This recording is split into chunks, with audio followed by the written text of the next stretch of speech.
जय शिवधारा, जय जय शिवधारा, जय जय शिवधारा। संसार हो या आध्यात्मिकता हो या फिर दुनियादारी का कोई भी क्षेत्र, कोई भी फील्ड क्यों ना हो, उसके लिए जो जरूरी नियम रहेंगे उनमें से एक नियम है समय के साथ चलना, समय अनुसार काम करना, परिस्थितियों के अनुसार खुद को ढालना, वातावरण से तालमेल बिठाना। कहीं कहीं वातावरण है आध्यात्मिकता वाला तो बहुत लोग वहां दुनियादारी की बातें करते हैं। कहीं कहीं दुनियादारी का वातावरण है तो बहुत लोग फिर एक्स्ट्रा आध्यात्मिकता का माहौल बनाने का प्रयास करते हैं। करना चाहिए, लेकिन फिर भी परिस्थितियां, व्यक्ति स्थान का अलग तो एक अपना महत्व रहता ही है और रहना भी चाहिए। घर में हैं तो वैसा बने, सहज बने, सुलभ बने, अपनापन वाला हो, सबके साथ हम लोग मिले हुए हैं, अपने ही हैं, यह भावना हो। फिर थोड़ी कहीं ऑफिस में हैं, स्कूल कॉलेज में हैं, बाजार में हैं, तो थोड़ा सीधी बात है, लिमिटेशंस को ध्यान में रखना पड़ेगा। तो जितना जितना इन बातों को जो ध्यान में रखता जाएगा वो सफल सक्सेस होता जाएगा। जिन्होंने समय का ध्यान नहीं रखा, जो जहां करना चाहिए था नहीं करा, और जो जहां नहीं करना चाहिए था करा, उसको दुष्परिणाम तो भुगतने ही पड़ेंगे। हम लोग महाभारत के एक पात्र को लेते हैं, भीष्म पितामह जी, जिनका वर्णन श्रीमद् भागवत महापुराण में भी आता है।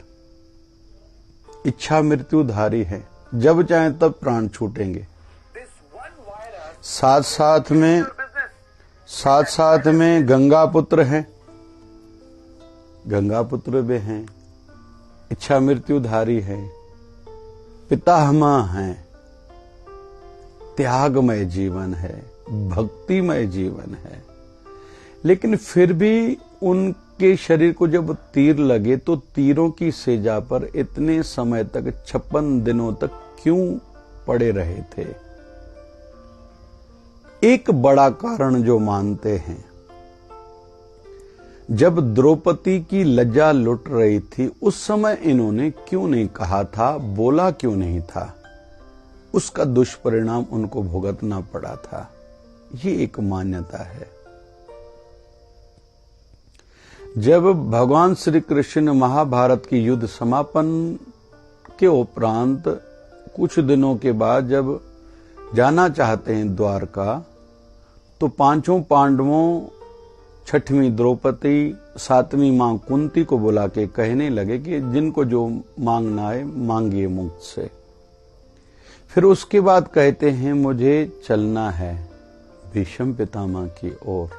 मतलब अंतिम क्षणों में भगवान श्री कृष्ण ने उनको दर्शन भी दिया। पांचों पांडव, द्रौपदी, भगवान श्री कृष्ण आए हैं, भीष्म पितामह जो मरणावस्था में पड़े हैं तीरों की सेजा पे। उस समय भगवान श्री कृष्ण ने कहा है कि आप राजधर्म क्या होता है अपने दादाजी से, पितामह से सीखिए, और उन्होंने ज्ञान दिया था। इस पर द्रौपदी हंसी थी। तो द्रौपदी जी से पूछा कि आप क्यों हंसी? बोले उस समय इसका ज्ञान कहां गया था, जब मेरी इज्जत लुटने जा रही थी, उस समय इसने क्यों नहीं कहा? तो उन्होंने कहा था, भीष्म पितामह ने, कि उस समय मैंने उनका जो खाया हुआ था वो रग रग में रक्त के रूप में बह रहा था, पूरे शरीर में सर्कुलेट हो रहा था। अभी तीर लगने से वो रक्त निकल गया है। मतलब एक एक चीज का फर्क पड़ता है।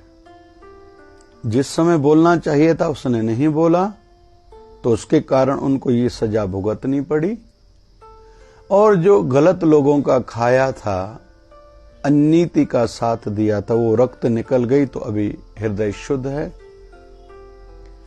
मतलब हम लोग इस छोटी सी कथा से सीख रहे हैं, महाभारत की कथा से, जिसको 5वां वेद भी माना जाता है, कि जब जिसको जो बोलना चाहिए, घर का बुजुर्ग है, किसी पंचायत का अध्यक्ष है, बड़ा है, एसोसिएशन किसी संस्था का अध्यक्ष है, कहीं का कोई बड़ा है, उसको जब बोलना चाहिए उसको जरूर बोलना पड़ेगा ही, जब उसका वो समय है तो। और जो नहीं करेगा उसको भुगतना ही पड़ेगा। और गलत धन से, अनीति के धन से आया हुआ अन्न जो खाएगा उसका मन भी खराब होगा, उसके विचार भी प्रदूषित होंगे, शुद्ध नहीं हो सकते, उसके विचार क्लियर नहीं हो सकते। जो अनीति के लाए हुए धन से जो अन्न खरीदा जाएगा वो अन्न जो खाएगा, इतना फर्क पड़ता है। उसके विपरीत हम रामायण की ओर चलते हैं। जटायु है, छोटा सा पंछी है। जब मां सीता को हरण करके रावण लेके जा रहा है तो जटायु ने देखा, छोटा है, पंछी है, रावण तो इतना शक्तिशाली, रावण को रोकने का प्रयास करा। रावण ने देखा ये क्या छोटा सा जीव मुझे रोक सकेगा, तलवार से उसके पंख काट दिए थे, गिरा था। संकल्प था तब तक नहीं मरूंगा जब तक राम जी नहीं आएंगे। राम जी जब लौटे, सोने हिरण की लीला करी थी रावण ने। मां सीता ने सोना हिरण देखा और कहा कि ये पकड़ के लाओ। बुद्धि से उस समय काम ने लिया गया, सोने का कभी हिरण हुआ करता है। भगवान राम जी को कहा जाके लेके आएंगे, लक्ष्मण को पीछे भेजा। राम जी जब लौटे हैं तो मां सीता नहीं है, जटायु तड़प रहा है, मरणोवस्था में पड़ा है।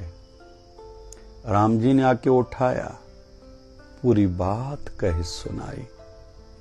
आंखों में पानी है, राम जी ने अपनी गोदी में उठाया है, आंखों में पानी है। मैंने प्रयास करा कि मैं रावण को रोक पाऊं, लेकिन वो ज्यादा शक्तिशाली था, लेकिन प्रयास करा।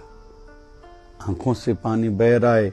राम जी जटायु की ओर देख रहे हैं, जटायु राम जी की ओर देख रहे हैं। आंखों ही आंखों में राम जी को कहता, मैंने प्रयास करा। राम जी ने उसकी वो सेवा स्वीकारी, भली काम नहीं हुआ, रावण को रोक नहीं पाया जटायु, लेकिन राम जी ने उसकी वो सेवा स्वीकारी है। और आंखों ही आंखों में एक दूसरे को देख रहे हैं। और ऐसे ही उसकी मृत्यु राम जी के हाथों हुई है, हाथों में हुई है, गोदी में हुई है। ऐसी सदगति तो भगवान श्री राम जी के पिता राजा दशरथ को भी प्राप्त नहीं हुई थी। लेकिन जब काम करना चाहिए था, जो मतलब रावण को रोकने का उसने करा, उसका फल रूप ये हुआ, उसकी मृत्यु राम जी के हाथों में हुई है। कहने का तात्पर्य ये है कि जिसको जब जो करना चाहिए, जो करता है, उसकी सदगति होती है, उसका नाम इतिहास में सुनहरी गोल्डन अक्षरों में लिखा जाता है। इसलिए हम भी जीवन में तरक्की, उन्नति चाहते हैं, आध्यात्मिक उन्नति चाहते हैं, आशीर्वादें चाहते हैं, पहले विवेक की आंखें खुली हुई हो। इस समय मेरा दायित्व क्या बनता है, इस समय मुझे क्या करना चाहिए, फुर्सत मिली है तो कौन से रुके हुए आध्यात्मिक कार्य या परिवारिक कार्य या धर्म के, समाज के, राष्ट्र के लिए जो काम मुझे करने जरूरी चाहिए वो करूं। अभी बचपन आ गया, अभी मैच्योरिटी वाली बातें करूं।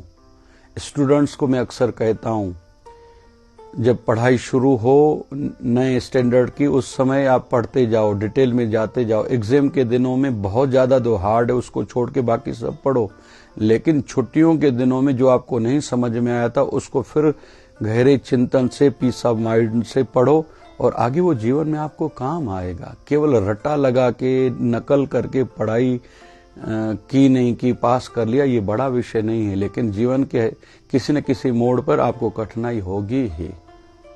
तो जब जो करना चाहिए हर किसी को करना ही चाहिए, ये खुद ही हर किसी को निश्चित करना रहता है। हमारे सदगुरुदेव भगवान 1008 सदगुरु स्वामी शिव भजन जी महाराज, भीड़ रहती थी 11 बजे से लेके सवेरे 12:30 बजे तक लोगों को टाइम देते थे। जिनको कुछ समस्या है समाधान हेतु बैठते थे। इधर कोई व्यक्ति किसी ने दुख बताया, हम छोटे रहते थे, बोलते जाते इसको ये उपाय लिखो, बाद में ये दे देना। लेकिन बाबा जी अपने हाथों से चटनी बनाते थे फूदने की, हरे धनिया की, कि मेरे जो जितने भक्त आए उनको भोजन में वो मिले। मतलब ये वाली सेवा भी करी, जिसकी जो समस्या है उसको समाधान भी बताया, साथ साथ वे अपने हाथों से चटनी भी बनाते थे अपने भक्तों के लिए। हमें भी सिखाते थे, दुनियादारी भी करते चलो, फर्ज निभाते चलो, लेकिन आध्यात्मिकता भी कैसे सिद्ध हो ये भी ध्यान तुम्हें उसी समय रखना है। अपने धर्म पर, अपनी आध्यात्मिकता पर आंच ना आए। तो जब जिसको जो करना चाहिए आवश्यक है, धर्म बनता है तो जरूर करें। जैसे हम लोग शिवधारा आश्रम में जितनी सेवाएं चलती हैं, हम लोग ध्यान रखते हैं, ये ध्यान दिया जाता है कि हर प्रकार के कार्यों को पूरा समय मिले। जैसे हम लोग शिवधारा प्रोडक्ट्स हैं, फेस के लिए हमने गोटी सोप बनाया, युग को देख के बच्चियों को अच्छा लगता है, नौजवानों को अच्छा लगता है। एक फेस वॉश बनाया है, शिवधारा फेस वॉश, लोगों को लाभ होता है। फिर पिंपल्स है, खुजली है, चमड़ी ठीक नहीं है, तो हमने एक विष्णु वट्टी करके गोली बनाई, 2 सवेरे 2 शाम को। तो कुल मिला के हर किसी को जब जो काम करना है, जो कर सकते हैं, जिस क्षेत्र की जानकारी, उसको उस दिशा में कुछ न कुछ करके जाना चाहिए। मैं तो अंत में ये भी कहूंगा, एक परंपरा का रूप देके जाएं कि हम रहें न रहें, वो अच्छी परंपराएं धर्म की, परिवार की, समाज की और राष्ट्र की परंपरा वो बनी रहे कि आने वाली पीढ़ी भी उससे लाभ लेते रहें। एक लोकमान्य तिलक ने सोच चलाई थी, स्थापित करी थी, गणेश स्थापना, सामूहिक प्रार्थनाएं करो, सामूहिक आरतियां करो। वो आज पूरे विश्व में उसका चलन चलता है और कई समाज के भाई बंधुओं को लाभ होता है। ऐसा हर किसी को करना चाहिए और जब जो काम करना है करने से लाभ ही होगा, जो नहीं करेगा उसको दुष्परिणाम भुगतना ही पड़ेगा। जय जय शिवधारा, जय जय शिवधारा। लेकिन साथ साथ में आयु का